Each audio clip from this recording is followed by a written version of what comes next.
Abra sua Bíblia no livro de 1 Coríntios, capítulo 15. Vamos ler o texto todo, até mesmo porque a primazia no culto é da palavra. Então, ainda que a gente não consiga concluir a mensagem toda, a palavra ela é lida. E a palavra é lida, é Deus falando conosco. 1 Coríntios 15, amém? Diz assim a palavra de Deus: Irmãos, venho lembrar-vos o evangelho que vos anunciei, o qual recebeste e no qual ainda perseverais. Por ele também sois salvos, se retiverdes a palavra tal como vô-la preguei, a menos que tenhas crido em vão. Antes de tudo, vos entreguei o que também recebi, que Cristo morreu pelos nossos pecados, segundo as Escrituras, que foi sepultado e ressuscitou ao terceiro dia, segundo as Escrituras, e apareceu a Cefas e depois aos 12, depois foi visto por mais de 500 irmãos de uma só vez, dos quais a maioria sobrevive até agora, porém alguns já dormem. Depois foi visto por Tiago, mais tarde por todos os apóstolos, e afinal, depois de todos, foi visto também por mim, como por um nascido fora de tempo. Porque eu sou o menor dos apóstolos, que nem mesmo sou digno de ser chamado apóstolo, pois persegui a igreja de Deus. Mas pela graça de Deus sou o que sou, e a sua graça que me foi concedida não se tornou vã. Antes trabalhei muito mais do que todos eles, todavia, não eu, mas a graça de Deus comigo. Portanto, seja eu ou sejam eles, assim pregamos e assim crestes. Ora, se é corrente pregar-se que Cristo ressuscitou dentre os mortos, como, pois, afirmam alguns dentre vós que não há ressurreição de mortos? E, se não há ressurreição de mortos, então Cristo não ressuscitou. E se Cristo não ressuscitou, é vã a nossa pregação e vã a vossa fé. E somos tidos por falsas testemunhas de Deus, porque temos asseverado contra Deus que ele ressuscitou a Cristo, a qual ele não ressuscitou, se é certo que os mortos não ressuscitam. Porque se os mortos não ressuscitam, também Cristo não ressuscitou. E se Cristo não ressuscitou, é vã a vossa fé e ainda permaneceis nos vossos pecados. E ainda mais, os que dormiram em Cristo pereceram. Se a nossa esperança em Cristo se limita apenas a esta vida, somos os mais infelizes de todos os homens. Mas, de fato, Cristo ressuscitou dentre os mortos, sendo ele a primícia dos que dormem. Visto que a morte veio por um homem, também por um homem veio a ressurreição dos mortos. Porque assim como em Adão todos morrem, assim também todos serão vivificados em Cristo. Cada um, porém, por sua própria ordem. Cristo, as primícias, depois os que são de Cristo, na sua vinda. E então virá o fim, quando ele entregar o reino ao Deus e Pai, quando houver destruído todo principado, bem como toda potestade e poder, porque convém que ele reine até que haja posto todos os inimigos debaixo dos pés. O último inimigo a ser destruído é a morte, porque todas as coisas sujeitou debaixo dos pés. E quando diz que todas as coisas lhe estão sujeitas, certamente exclui aquele que tudo lhe subordinou. Quando, porém, todas as coisas lhe estiverem sujeitas, então o próprio Filho também se sujeitará àquele que todas as coisas lhe sujeitou, para que Deus seja tudo em todos. De outra maneira, que farão os que se batizam por causa dos mortos? Se absolutamente os mortos não ressuscitam, por que se batizam por causa deles? E por que também nós nos expomos a perigos a toda hora? Dia após dia morro. Eu protesto, irmãos, pela glória que tenho em vós outros, em Cristo Jesus, nosso Senhor. Se como homem lutei em Éfeso com feras, que me aproveita isso? Se os mortos não ressuscitam, comamos e bebamos, que amanhã morreremos.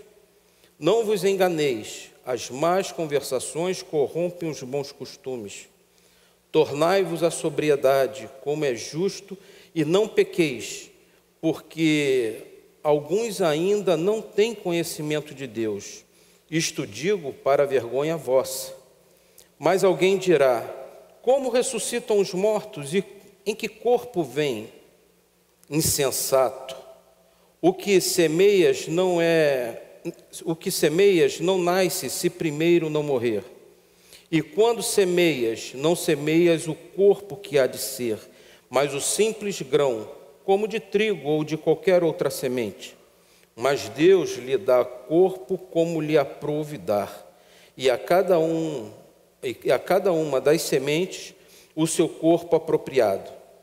Nem toda a carne é a mesma, porém uma é a carne dos homens, outra a carne dos animais, outra a das aves, e outra a dos peixes.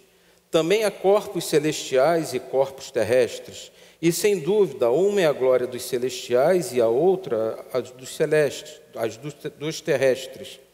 Uma é a glória do sol, outra a glória da lua, e outra a das estrelas, porque até entre estrelas e estrelas há diferença de esplendor. Pois assim também é a ressurreição dos mortos. Semeia-se o corpo na corrupção, ressuscita na incorrupção. Semeia-se em desonra, ressuscita em glória. Semeia-se em fraqueza, ressuscita em poder. Semeia-se corpo natural, ressuscita corpo espiritual. Se há corpo natural, há também corpo espiritual. Pois assim está escrito: o primeiro homem, Adão, foi feito alma vivente. O último Adão, porém, é espírito vivificante. Mas não é o primeiro espiritual, e sim o natural, depois o espiritual. O primeiro homem formado da terra é terreno, o segundo homem é do céu. Como foi o primeiro homem o terreno, tais são também os demais homens terrenos. E como é o homem celestial, tais também os celestiais. E assim como trouxemos a imagem do que é terreno, devemos trazer também a imagem do celestial.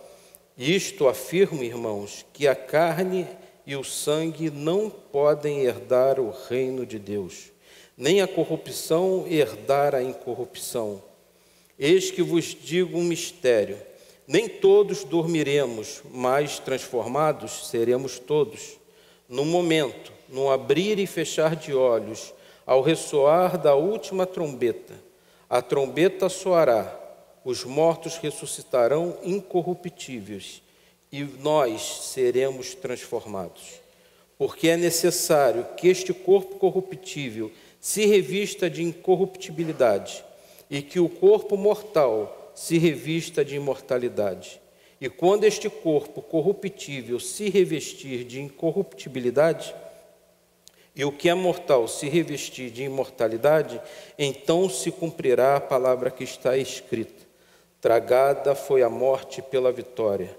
Onde está, ó morte, a tua vitória? Onde está, ó morte, o teu aguilhão?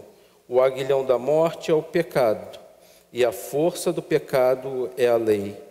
Graças a Deus que nos dá a vitória por intermédio de nosso Senhor Jesus Cristo. Portanto, meus amados irmãos, sede firmes, inabaláveis e sempre abundantes na obra do Senhor, sabendo que no Senhor o vosso trabalho não é em vão. Amém. Louvado seja o Senhor pela tua palavra, que ela venha nos edificar, Senhor, por meio do esclarecimento trazido pelo teu Santo Espírito, que o Senhor confirme em nossos corações essa doutrina ímpar, e necessária para a nossa salvação, para a crença em toda a obra do Senhor Jesus, na fé que o Senhor pôs em nossos corações. Então, se conosco, nos abençoe e que o teu nome seja glorificado com essa mensagem. É o que te pedimos em nome de Jesus. Amém. Paulo, nesse capítulo 15, vem tratar de uma das doutrinas fundamentais, sem a qual a gente não pode dizer que somos cristãos. A ressurreição. A ressurreição que inicia pelo Senhor Jesus. Na Bíblia tem vários relatos de pessoas que ressuscitaram, inclusive pelo Senhor Jesus. Mas ninguém conhece mais essas pessoas. Elas morreram novamente. A ressurreição do Senhor Jesus é uma ressurreição definitiva. E isso nos garante a nossa salvação, isso nos garante a nossa paz com Deus, isso nos garante estarmos reunidos com o propósito de reconhecer que Ele é Senhor de nossas vidas. Teve um período da minha vida profissional que eu ia muito a Juiz de Fora. E a gente deve estar sempre pronto para fazer a defesa da nossa fé.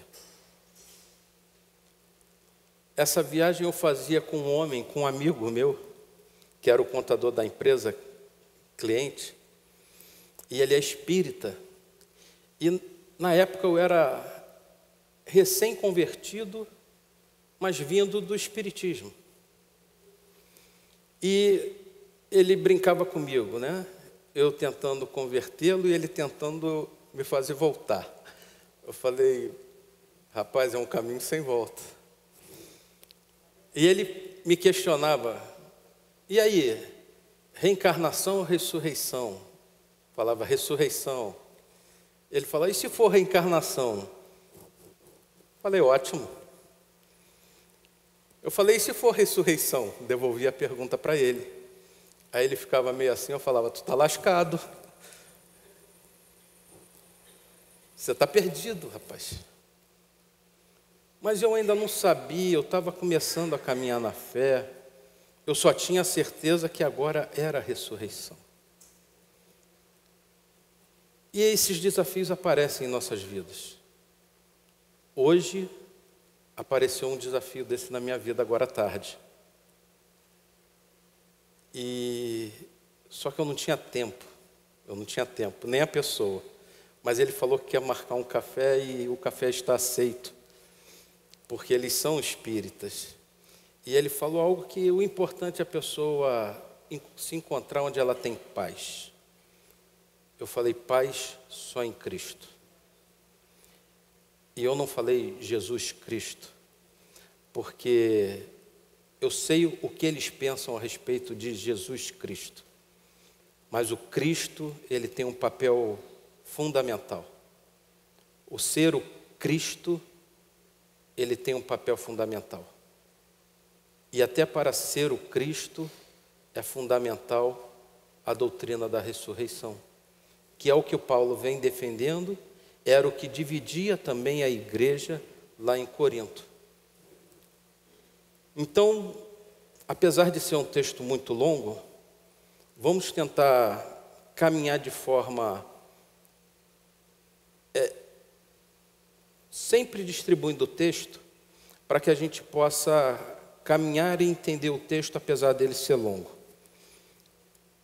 Dos versos de 1 a 11, o apóstolo Paulo vai apresentar 3 verdades para a questão da ressurreição, para a doutrina da ressurreição. Os versos de 1 a 2, ele vai falar sobre a nossa salvação. Os versos 3 e 4, ele vai falar da autoridade das Escrituras. E depois do 5 a 11, das testemunhas. Mas ainda quero, dentro dessa divisão de 1 a 11, iniciar pelo 1 e 4, falando da autoridade das Escrituras, porque ela também é que fala sobre a nossa salvação.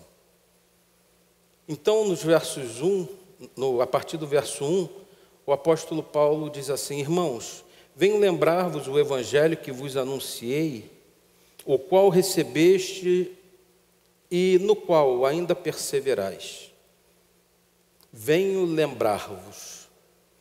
A gente já ouviu algumas vezes aqui desse púlpito uma frase do reformador Martinho Lutero que diz que nós precisamos ouvir o evangelho todos os dias, porque nos esquecemos dele todos os dias.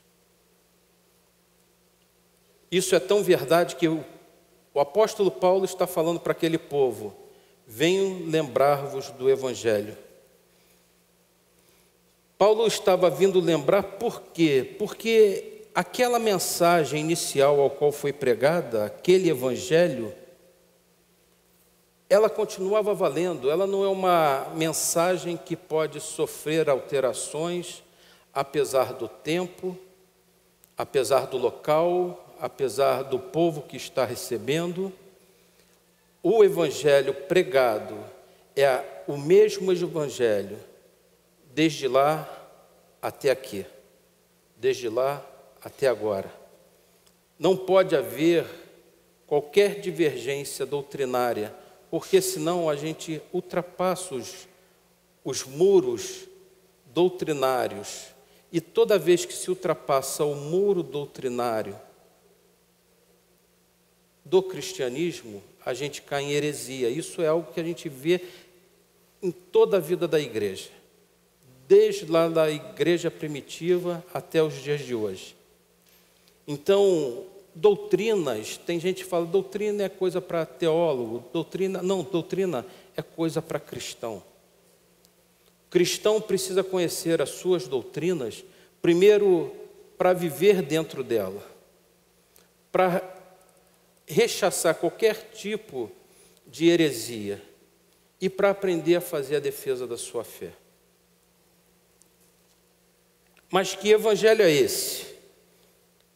É aquele evangelho que conta a história da criação, da queda, da redenção e da consumação. Mais especificamente aqui, se tratando da redenção, onde nós encontramos o nascimento, morte e ressurreição do Senhor Jesus, o qual morreu pelos nossos pecados, e a ressurreição é a prova que Deus aceitou essa obra vicária, essa obra substitutiva, essa obra que Ele cumpriu em nosso lugar.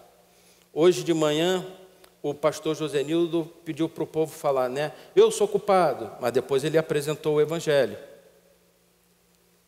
Cristo veio. Na cruz, nós recebemos o perdão dos nossos pecados. Não somos mais culpados pelos nossos pecados. Cristo levou sobre si a nossa culpa. E o Pai aceitou como a prova é a ressurreição. Ali Ele fez propiciação pelos nossos pecados. Ele apaziguou a ira de Deus. Transformou-nos inimigos de Deus em amigos de Deus. Mas Ele diz lá em João que todo aquele que crer nessa obra é feito filho de Deus. E mais, Ele diz que esse crer nessa obra não é algo que nasce em nós, por nós mesmos, mas é Deus quem revela isso em nós. Não é uma obra de sangue e de carne, não é uma obra de entendimento humano, é uma obra que o próprio Deus faz naqueles que são de Cristo.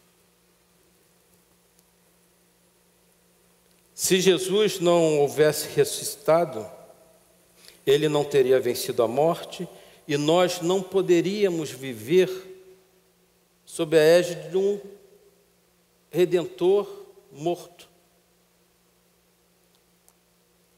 Como a gente vai viver na esperança de vida eterna em um Redentor que, na verdade, não foi ressurreto, não ressurgiu dos mortos?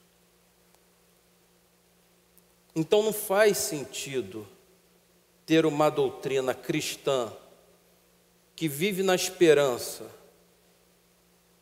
de um Cristo que não ressuscitou. Também é possível perceber que isso não era toda a igreja, por isso a questão da divisão. Mas ele fala ali, logo no primeiro verso, daqueles que ainda perseveravam. Mas mais à frente a gente vai ver que não era toda a igreja. No verso 2 ele diz: por ele também sois salvos, se retiverdes a palavra tal como vô-la preguei, a menos que tenhais crido em vão. Aqui uma coisa que a gente precisa entender. O texto ele não está afirmando que a salvação pode ser perdida. Apenas está afirmando que os salvos, aqueles que são verdadeiramente salvos por Cristo, perseveram na verdade do Evangelho. E dela não se desviam. A menos que essa fé tenha sido formada por uma história, por uma emoção, por qualquer coisa que possa ser manipulada pela obra humana. Que você não seja um verdadeiro convertido. E a pessoa pode passar o tempo inteiro na igreja, a sua vida inteira nascer na igreja e não ser convertido. Então, é extremamente necessário que a gente passe a nos observar quem nós somos, quem nós éramos, quem nós somos com essa fé que nós professamos, quem verdadeiramente é esse Deus para nós. Antes de tudo, diz o verso 3, vos entreguei o que também recebi, que Cristo morreu pelos nossos pecados. E Paulo vai dizer, segundo as Escrituras, e que foi sepultado e ressurgiu ao terceiro dia, segundo as Escrituras. O Evangelho ele não é algo inventado por homens, ele é algo prometido, predito por Deus na história. A gente, em todo o Evangelho, a palavra de Deus, ela é o Evangelho. Lá em Gênesis 3,15, a gente já tem o que em teologia se chama de proto-evangelho. Ali nasce o Evangelho. A história, desde a história da criação, nós vemos o Evangelho e tudo, desde o verso 1 de Gênesis, aponta para Cristo. Toda Escritura aponta para Cristo. Então, Paulo está dizendo que não é algo que ele inventou, mas que a própria Escritura testemunha a respeito desse fato. A própria Escritura fundamenta a ressurreição. E aí ele cita dois textos, né? Quando ele diz que Cristo morreu pelos nossos pecados, ele está citando lá Isaías 53, dos versos de 5 a 12, quando diz que Jesus morreu pelos nossos pecados. E cita também o Salmo 16, dos versos de 8 a 10, e Oséias 6, verso 2, para confirmar a predição da sua ressurreição. Então, as Escrituras, ela tem autoridade sobre as nossas vidas. Por isso, a doutrina reformada tem lá os 5 solas, e o primeiro é o sola Scriptura. Só as Escrituras é a autoridade sobre as nossas vidas. É a nossa regra de fé e prática. É a quem devemos ouvir, é a quem nós devemos seguir, aprender dela. Agora, dos versos 5 a 11, Paulo vai trazer também a confirmação da ressurreição pelos fatos históricos recentes, que ainda podiam ser consultados naquele tempo. E diz que Jesus ressurreto apareceu a Cefas e depois aos 12, depois foi visto por mais de 500 irmãos de uma só vez, dos quais a maioria sobrevive até agora naquele tempo. Porém, alguns já dormem. Depois foi visto por Tiago, mais tarde por todos os apóstolos. Enquanto o apóstolo Paulo escrevia, falava isso à igreja, Naquele tempo ainda havia crentes vivos que viram Jesus ressurreto. Fato este que poderia ser confirmado pela sua audiência. Esses irmãos poderiam ser procurados e perguntados: de fato ele ressuscitou? Sim, ressuscitou, eu vi, eu sou um dos 500. Eu sou um dos muitos que viram depois. E os que dormem aqui são os que já morreram. Não quer dizer que depois que nós morremos, aguardamos o último dia, a vinda do Senhor Jesus, dormindo. Na verdade, nós já gozamos da presença do Senhor, aguardando esse corpo da ressurreição, como a gente vai ver mais adiante. Essa doutrina de que a gente morre e entra no sono da alma, essa é uma doutrina herética. Tá? Então, não pensem que a gente dorme e fica aguardando a vinda de Jesus, que tem um lugarzinho lá para a gente ficar dormindo. Não. A gente já goza da presença do Senhor, mas aguardando o corpo da ressurreição. É o que Paulo vai explicar mais adiante. E afinal, depois de todos, foi visto também por mim, como por um nascido fora do tempo, porque eu sou o menor dos apóstolos, que nem mesmo sou digno de ser chamado apóstolo, pois persegui a igreja de Deus. Paulo lembra de ser encontrado pelo Senhor Jesus no caminho de Damasco. Essa era uma condição para ser apóstolo: ter visto Jesus ressurreto e ser enviado por ele. O apóstolo, segundo os 12, e Paulo. Por isso hoje a gente não tem apóstolos como os 11 e Paulo. Muitos aí usam o título de apóstolo, mas não são apóstolos. Aliás, cuidado com o nome de igreja, porque também não são igrejas. Para ser um apóstolo bíblico, tem que ter tido visto o Senhor Jesus ressurreto, ter sido enviado por ele. A menos que esses se identifiquem como apóstolos no sentido de enviado, que era o que a palavra também significava. Mas se você conversar com eles, eles não querem ser só enviados. Eles querem ser igual a Paulo e aos 12. Senão esse título não vale. Então é um cuidado que a gente precisa ter com aquilo que a gente vê, com aquilo que a gente replica em postagens.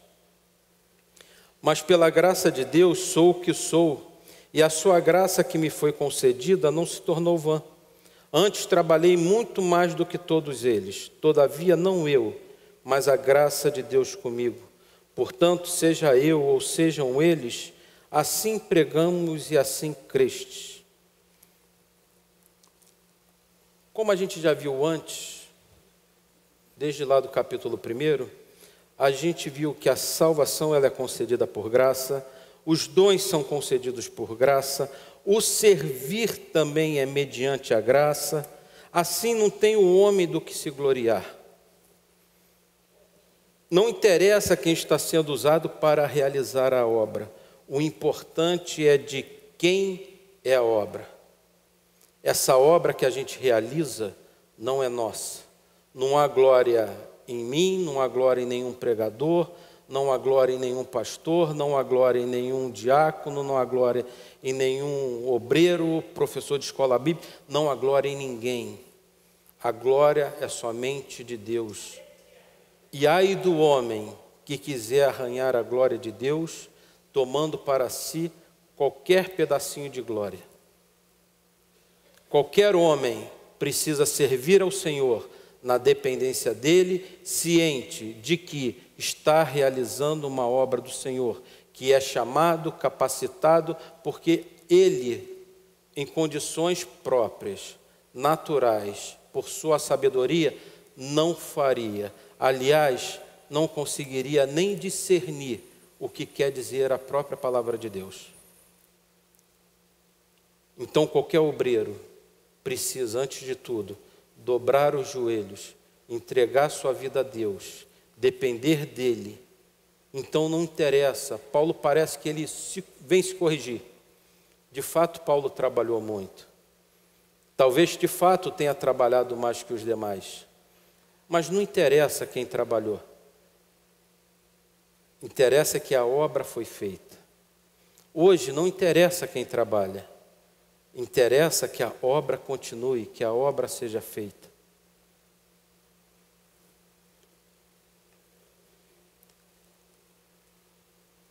Nenhum de nós aqui vimos o Senhor Jesus morto na cruz. Mas nós cremos nessa obra que é confirmada pela própria história secular. Isso tem livros que não são religiosos. E principalmente pelos relatos bíblicos. Aquelas testemunhas vêm testemunhando até o dia de hoje. Até o dia de hoje nós ouvimos as suas vozes. Essa mensagem precisa prosseguir. Outras pessoas precisam ouvir essas vozes. E nós somos chamados a fazer esse papel de sermos testemunhas do Senhor Jesus, como ele diz lá em Atos, que nós seríamos suas testemunhas em Jerusalém, e vai citando as cidades, até os confins do mundo, até em Vila São Luís, até em Duque de Caxias, Rio de Janeiro, Brasil, que parecia um local tão distante da onde tudo aconteceu. Hoje somos chamados a ser suas testemunhas. Então que assim sejamos suas testemunhas, mas falemos com as doutrinas corretas, o verdadeiro evangelho.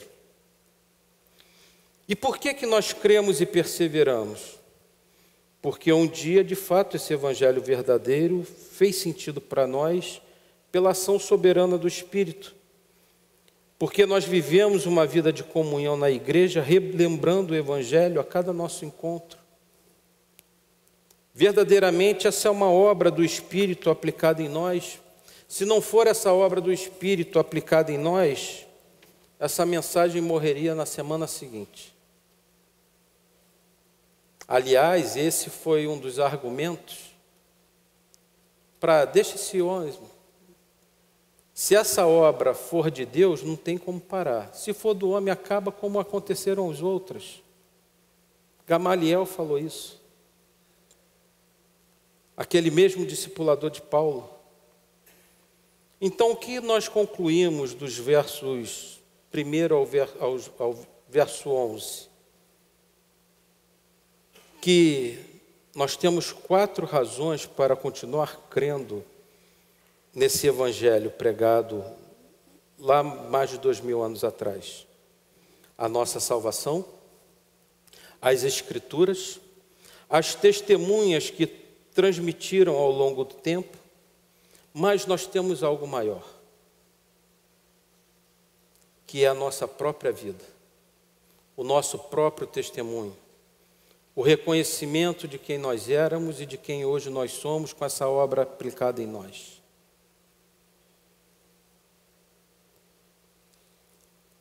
Nós não vimos nada daquilo acontecer, mas isso é tão verdadeiro para nós que hoje nós damos esse testemunho através das nossas vidas. Então nós temos 4 razões. Paulo lá apresentou 3, hoje nós temos 4. Mas Paulo agora, dos versos de 12 a 19, ele começa a trabalhar pela lógica para levá-los à reflexão, igualzinho que ele faz com aquelas perguntas retóricas, as perguntas que eles já sabiam as respostas, mas que Paulo fazia só para levá-los à reflexão. Paulo vai fazer a mesma coisa agora usando a lógica. E ele começa assim o verso 12. Ora, se é corrente pregar-se que Cristo ressuscitou dentre os mortos, como, pois, afirma algum dentre vós que não há ressurreição de mortos? Não há pregação do Evangelho sem o anúncio da ressurreição. Então, se foi anunciada a ressurreição, como podiam eles, naquele tempo, negar tal fato? Se eles creram nessa mensagem, por que mudar agora? Negar tal fato é como se tivesse um quebra-cabeça com uma imagem linda, aquela de muitas peças, mas faltando uma peça. Serve para nada. Você tem um quebra-cabeça que não serve para nada. Faltou uma peça, não serve para nada, só deu trabalho. Você gastou tempo, investiu tempo, e no final você não chega a lugar nenhum.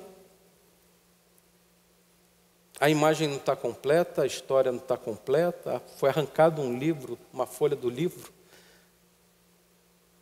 Então não faz sentido pregar o Evangelho deixando de lado a ressurreição. Vira uma seita, como tem muitas aí que se dizem cristãos, mas não creem na ressurreição.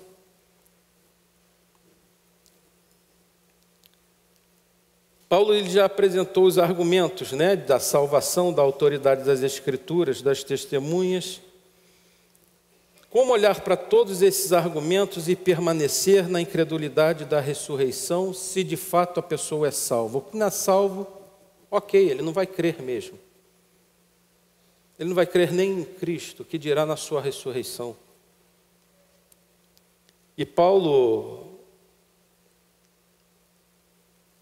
afirma que, de fato, não eram todas as pessoas, mas que eles estavam sendo contaminados por esse pensamento divisionista, doutrinário, que afastava qualquer possibilidade da salvação em Cristo. E aí ele entra com a questão da lógica. E se não há ressurreição de mortos, então Cristo não ressuscitou. Ele afirma. Se a ressurreição não existe, fato seria que Cristo não teria ressuscitado. Essa afirmação tem consequências trágicas para o Evangelho e para a vida deles também. Por quê? Porque a resposta está aí no verso 14. Porque se Cristo não ressuscitou, é vã a vossa pregação, a nossa pregação, e vã a vossa fé. Porque todo esse trabalho é vão, o de pregar e o de viver uma fé sem Cristo ressurreto, porque não vai chegar a lugar nenhum. Não há salvação. Mas Paulo vai deixar isso mais grave. Porque além de não sermos salvos, se isso é verdade, somos tidos por falsas testemunhas de Deus, porque temos asseverado contra Deus que ele ressuscitou a Cristo, no qual ele não ressuscitou, se é certo que mortos não ressuscitam. O testemunho com a fonte em Deus é falso, por consequência nós estaríamos afirmando que Deus é mentiroso, porque ele diz que ressuscitou a Cristo, mas se diz que não existe ressurreição, então a gente está sendo testemunha falsa de Deus e está dizendo que Deus é mentiroso. Grave, algo grave. Porque se mortos não ressuscitam, também Cristo não ressuscitou. E se Cristo não ressuscitou, é vã a vossa pregação, e ainda permaneceis nos vossos pecados. Então, olha só, não adianta se dizer cristão e negar a ressurreição, porque você vai continuar morto nos vossos delitos e pecados, como ele vai afirmar lá em Efésios, capítulo 2. E ainda mais, os que dormiram em Cristo pereceram. Então não é só para aqueles que estavam agora, mas todos aqueles que morreram antes, com a sua esperança em Cristo, pereceram. Morreram a segunda morte. Porque não há ressurreição. E aí ele diz o seguinte: se a nossa esperança em Cristo se limita apenas a esta vida, somos mais infelizes de todos os homens. Viver por uma mentira. Por que viver por uma mentira? E não é só vã a pregação e vã a fé. A pessoa permanece no estado de pecado, as pessoas que morreram em pecado. Ter um Cristo morto é uma infelicidade.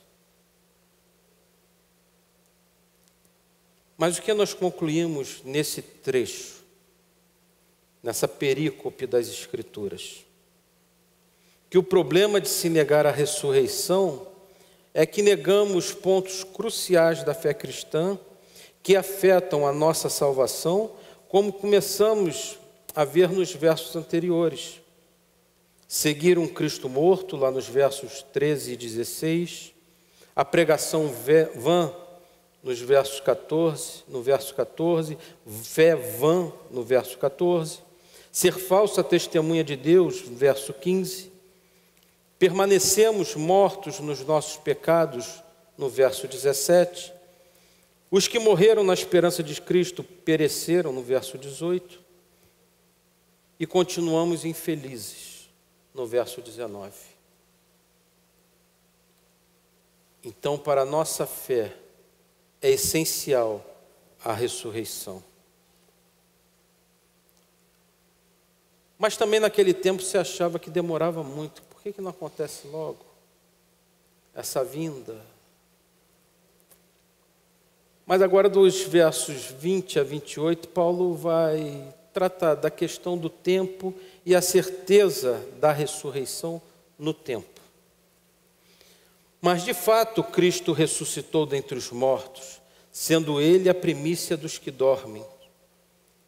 Se as Escrituras testemunham com autoridade que Jesus viria e Ele veio, que Ele morreria pelos nossos pecados, que ressuscitou dos mortos e ressuscitaremos com Ele, quando é que isso vai acontecer?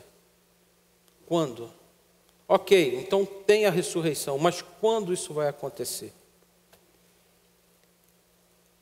Visto que a morte veio por meio de um homem, também por um homem veio a ressurreição dos mortos. Porque assim como em Adão todos morrem, assim também todos serão vivificados em Cristo. Paulo está voltando lá no fundamento do Evangelho. Ele está voltando lá na criação. Ele lembra da queda dos homens, do homem que traz a morte, e lembra que a promessa em Cristo é vida. A gente precisa ter essa consciência também de que esse todos serão vivificados em Cristo, se refere a todos, não é a todos os seres humanos. Porque olha o que ele diz no verso 23. Cada um, porém, por sua própria ordem. Cristo as primícias, depois os que são de Cristo na sua vinda. Então, não é para todos, mas é para aqueles que são de Cristo. Cristo tem a primazia em todas as coisas, tudo porque dele, por ele e para ele são todas as coisas. Depois, aqueles por quem ele morreu, e quando ele voltar, aqueles que são dele e que ainda estão vivos, sofrerão um processo. Processo que Paulo vai explicar um pouquinho mais adiante. E ele diz que quando ele vier, então virá o fim. Quando ele entregar o reino ao Deus Pai, Deus e Pai, quando houver destruído todo o principado, bem como toda a potestade e poder, porque convém que ele reine até que haja posto todos os inimigos debaixo dos pés. O último inimigo a ser destruído é a morte. Ele já venceu a morte por nós. A consumação dessa obra, a consumação desse plano redentivo está exatamente com a sua volta. O Senhor Jesus cumpriu a obra redentiva aqui na terra, foi o assunto aos céus e reina soberanamente, conduzindo a história até a sua volta, quando entregará o reino restaurado a Deus Pai. Houve a criação, o homem caiu, o pecado causou a quebra dos relacionamentos. O Senhor Jesus vem restaurar esses relacionamentos do homem com Deus, do homem com seu próximo, do homem com ele mesmo, do homem com o restante da criação. Mas essa obra só se completará quando ele vier novamente, na consumação. Por isso o Evangelho é uma obra completa, que fala da criação, da queda, da redenção e da consumação. Porque todas as coisas sujeitou debaixo dos pés.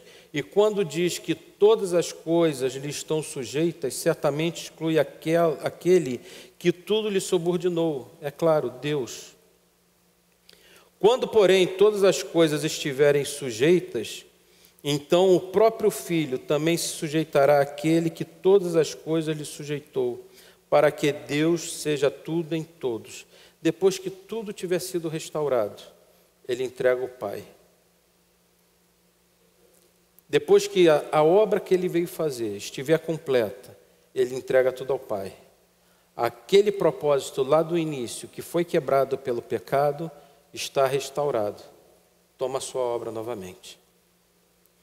Por enquanto, ele reina soberanamente sobre a história.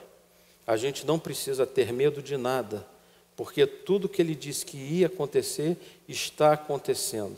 Confirmado pelas Escrituras, confirmado pela história, confirmado pelas testemunhas e confirmado em nossas vidas. Concluímos então que Jesus Cristo de fato ressuscitou e estabeleceu paz entre Deus e o pecador que crer na sua obra salvífica. Na sua volta, na volta de Cristo, ressuscitaremos com Ele, porém não nos é dado conhecer o tempo. Então não adianta a gente ficar especulando quando será a sua vinda, como muitos fazem e sempre erram. Sempre erram. Mas temos que viver e perseverar nessa verdade, nessa esperança, com um detalhe que o Paulo estava combatendo: sem divisões. Sem divisões. Dos versos 29 a 34, Paulo vai tratar da ressurreição em relação à vida prática. Na prática, como é que isso acontece? Nos versos 29 ele diz, a partir do verso 29 ele diz: de outra maneira, que farão os que se batizam por causa dos mortos? Se absolutamente os mortos não ressuscitam, por que se batizam por causa deles?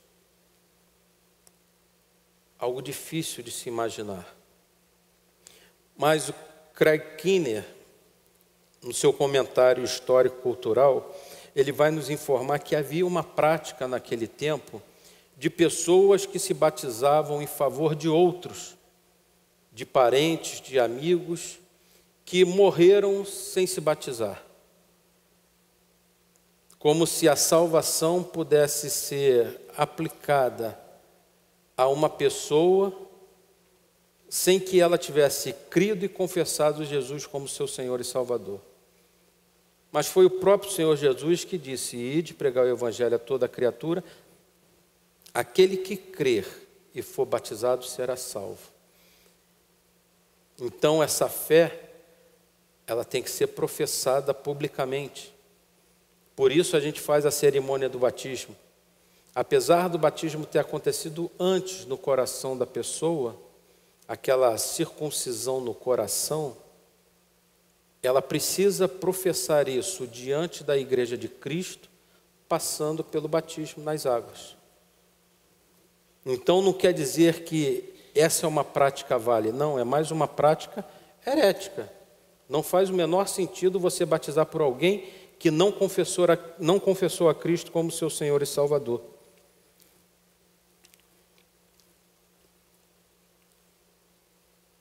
Mas ele também vai alegar o seguinte: e por que também nós nos expomos a perigos a toda hora? Dia após dia morro. Eu protesto, irmãos, pela glória que tenho em vós outros em Cristo Jesus, nosso Senhor. Se como homem lutei em Éfeso com feras, que me aproveita isso? Se os mortos não ressuscitam, comamos e bebamos, que amanhã morreremos.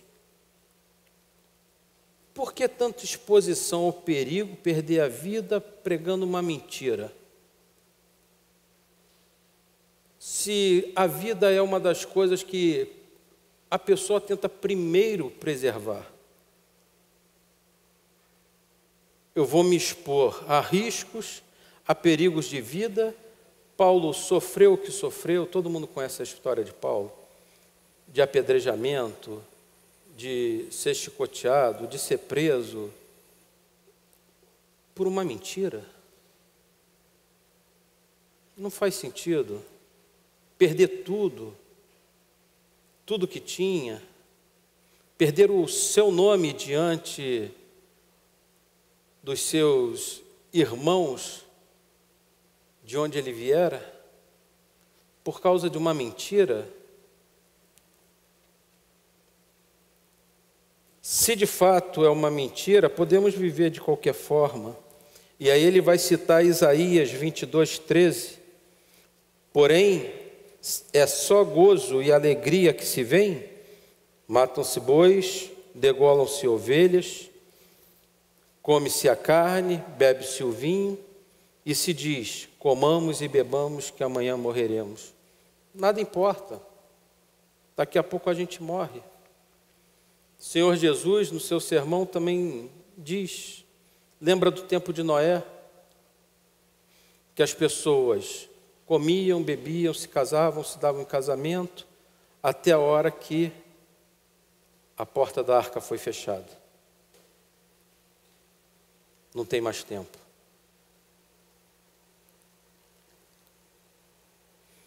Não vos enganeis, as más conversações corrompem os bons costumes.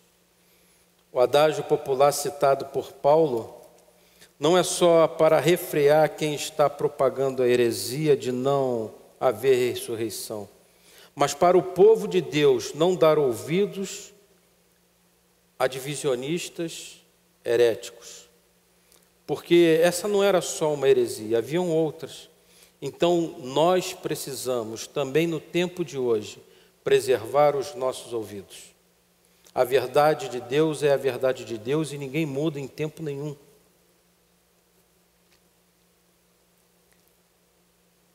E aí Paulo chama a atenção com dois imperativos no verso 34. Tornai-vos a sobriedade como é justo, e não pequeis, porque alguns ainda não têm conhecimento de Deus. Isto digo para vergonha vossa. Dois imperativos, duas ordens. Voltar à sobriedade e não pecar.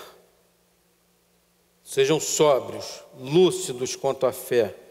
Não caiam em pecado por causa das más línguas. E esse cuidado não é só por causa daqueles, mas por causa daqueles ainda que não conheciam a Deus. De dentro da igreja, de fora da igreja. E Paulo diz que quando alguém dentro da igreja ou fora da igreja ainda não conhece a Deus, é por vergonha nossa. É para vergonha nossa, desculpa. É para vergonha nossa. Porque nós devemos continuar sendo essas testemunhas que dizem exatamente quem nós somos, quem Deus é e a obra que Ele vem fazendo na nossa vida. Que Ele quer fazer nas nossas vidas e que vai fazer nas nossas vidas. Mas Ele precisa daqueles que sejam suas testemunhas. Ele usa testemunhas como nós, pecadores redimidos, salvos pela graça, para anunciar esse evangelho da graça.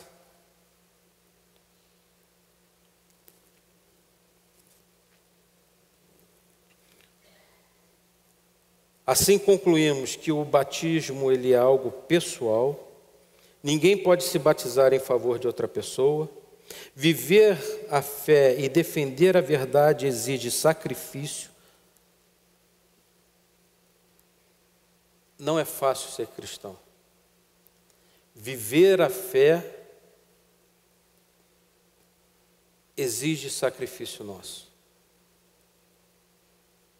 Sacrifício para estudar as mensagens, para pregar as mensagens, para conhecer as verdades bíblicas, as doutrinas bíblicas.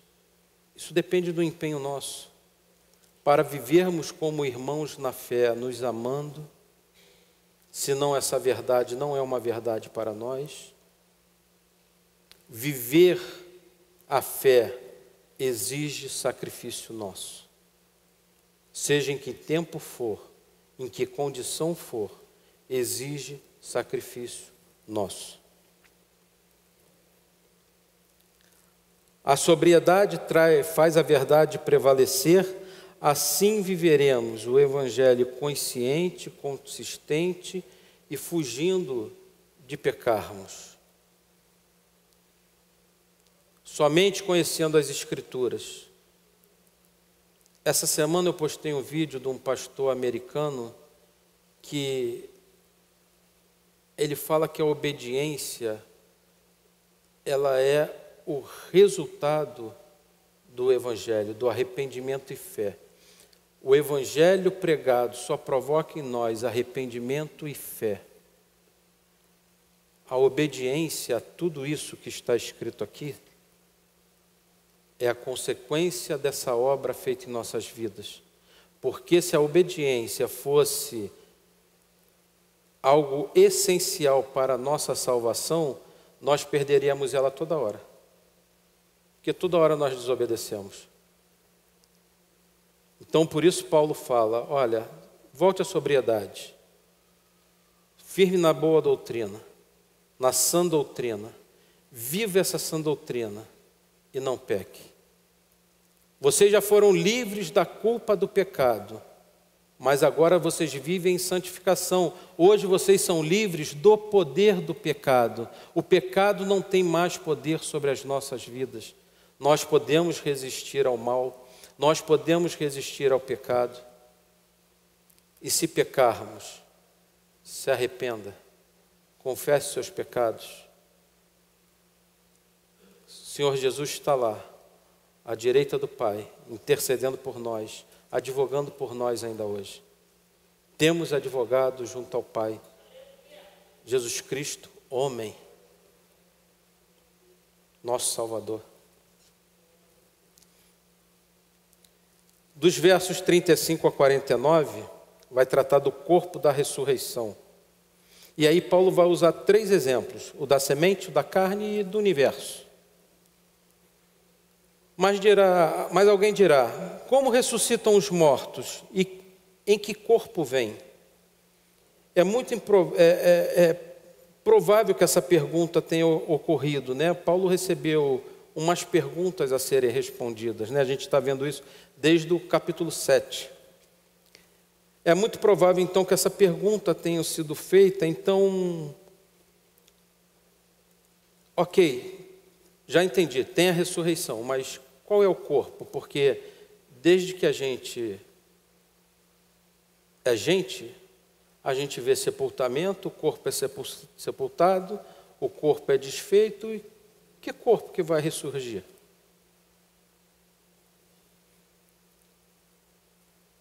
E aí Paulo vai dizer para eles, insensato, não entenderam nada até agora, não conseguem olhar para a criação e ver quem é Deus. Eles de fato não conheciam Deus. E aí Paulo começa a tratar, olha, o que semeis não nasce se primeiro não morrer. E quando semeias, e eles conheciam, até por ser uma tradição entre eles naquele tempo, o tipo de cultura. Não semeias o corpo que há de ser, mas o simples grão, como de trigo. Ele vai dizer, ou qualquer outra semente, mas Deus lhe dá o corpo como lhe aprouve dar, e a cada uma das sementes o seu corpo é apropriado. Paulo volta lá na história da criação. Deus criou todas as coisas sem nada existir, que a gente chama lá, o pessoal da turma do CETEB, ex nihilo. Do nada, Deus trouxe todas as coisas. Nada existia.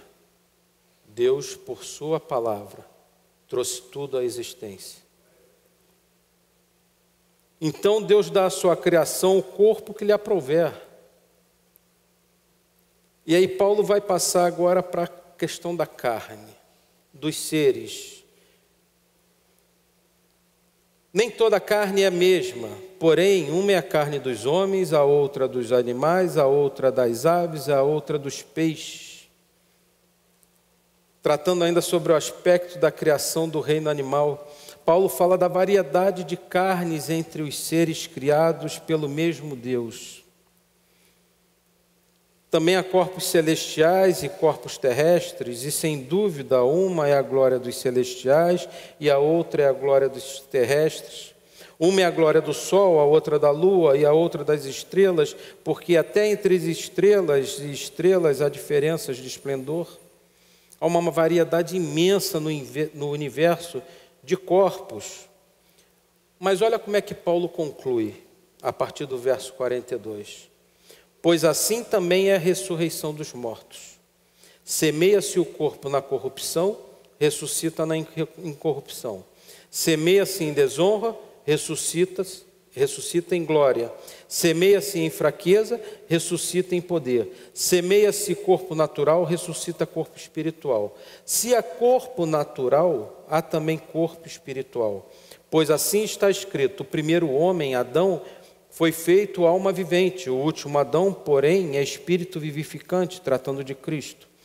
Mas não é o primeiro o espiritual, e sim o natural, depois o espiritual. O primeiro homem formado da terra é terreno, o segundo homem é do céu. Como foi o primeiro homem terreno, tais são também todos os demais homens terrenos. E como é o homem celestial, tais também os celestiais. E assim como trouxemos a imagem do que é terreno, devemos trazer também a imagem do celestial. Ou seja, na ressurreição, esse corpo fraco, sem honra, mortal, corruptível, ele vai ressuscitar em glória, totalmente transformado pelo poder do mesmo Deus que criou todas as coisas. Jesus, no caminho de Emaús, caminhando com os discípulos, eles não conheceram o seu corpo glorificado.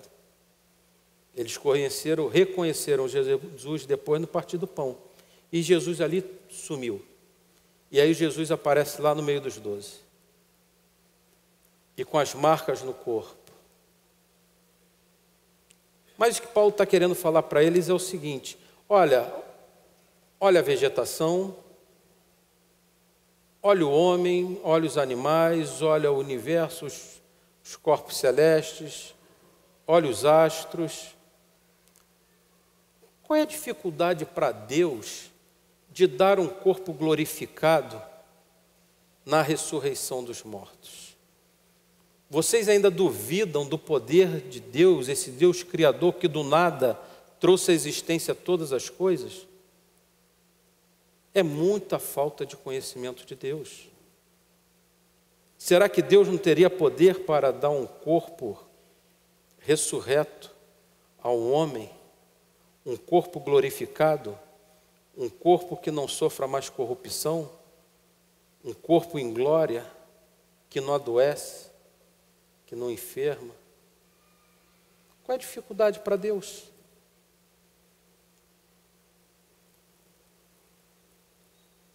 Deus é todo-poderoso e nos tem preparado um corpo como o do unigênito, o Senhor Jesus, que ressurgiu dos mortos, com a primícia, para viver a eternidade na sua presença. Isso é maravilhoso demais para nós.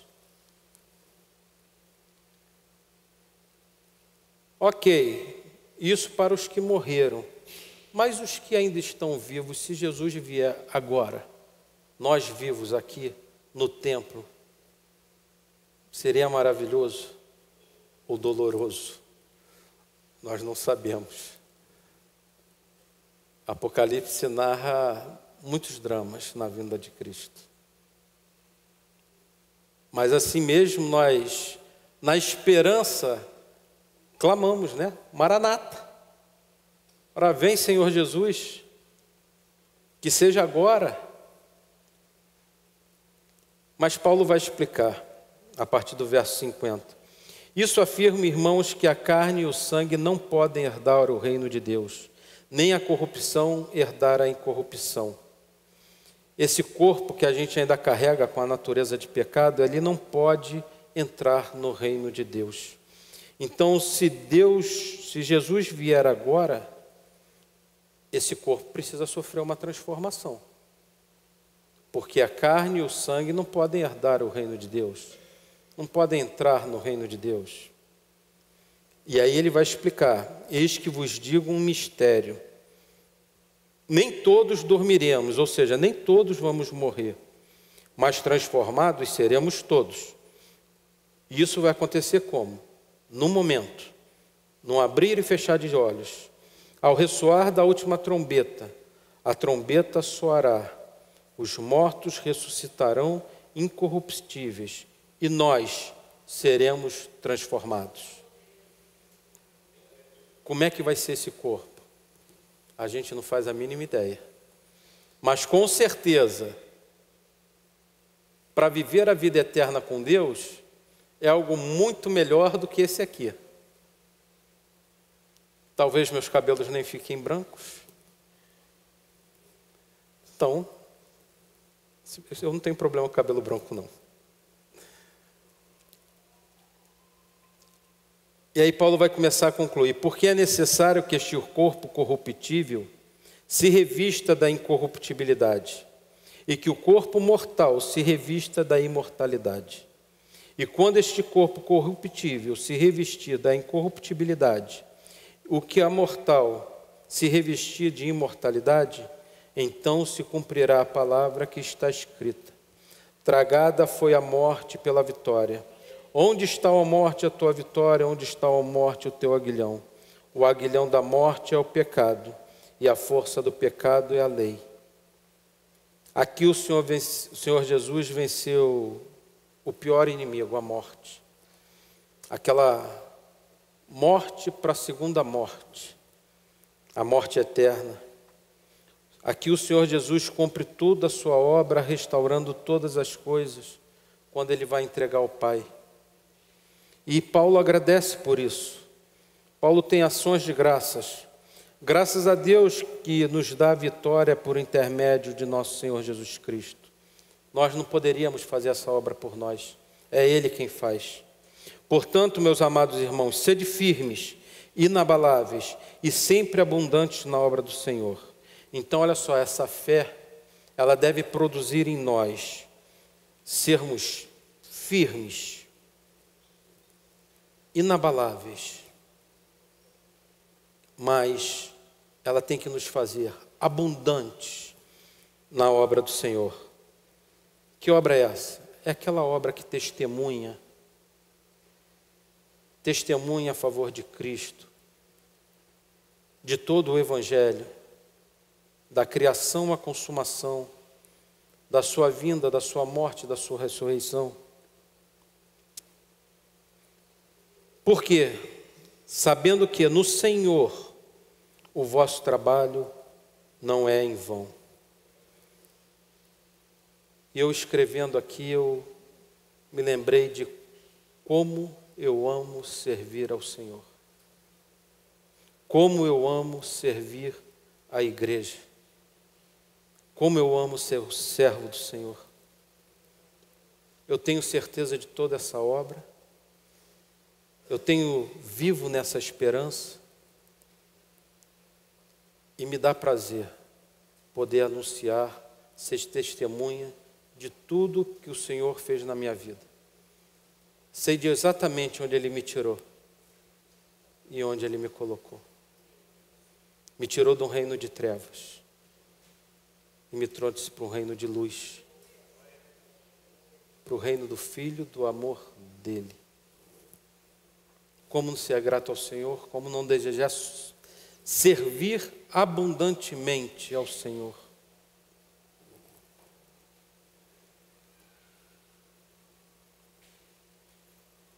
Essa maravilhosa obra de Cristo, ela só faz sentido com a ressurreição. Ela só faz sentido para nós se nós crermos nessa verdade absoluta e completa. mas o texto é muito longo.